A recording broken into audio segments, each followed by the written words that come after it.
তোমার জবানের দ্বারাই যে কষ্টটা অপর মুসলমান পাবে, তোমার এই একটা কথার মাধ্যমে তার অন্তর যদি ছিন্ন বিচ্ছিন্ন হয়ে যায়, টুকরো টুকরো হয়ে যায়, তাহলে তোমার জিন্দগির সমস্ত আমলকে আল্লাহ বেকার করে দেবে।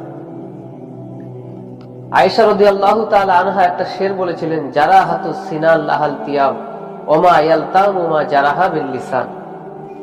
তরবারির আঘাত দিয়ে মানুষকে ক্ষতবিক্ষত করলে একদিন না একদিন সেই ক্ষতবিক্ষত নিশ্চিহ্ন হয়ে যায়, মিশে যায়, কিন্তু জবানের দ্বারা আঘাত করলে সেই আঘাত মৃত্যু পর্যন্ত কোনোদিন মিশে না। তোমার জবানের দ্বারাই যে কষ্টটা অপর মুসলমান পাবে, তোমার এই একটা কথার মাধ্যমে তার অন্তর যদি ছিন্ন বিচ্ছিন্ন হয়ে যায়, টুকরো টুকরো হয়ে যায়, তাহলে তোমার জিন্দগির সমস্ত আমলকে আল্লাহ বেকার করে দেবে। আয়েশা রাদিয়াল্লাহু তাআলা আনহা একটা শের বলেছিলেন, জারাহাতুস সিনাল লাহালতিয়াব ওমা ইয়ালতামু মা জারাহা বিল লিসান।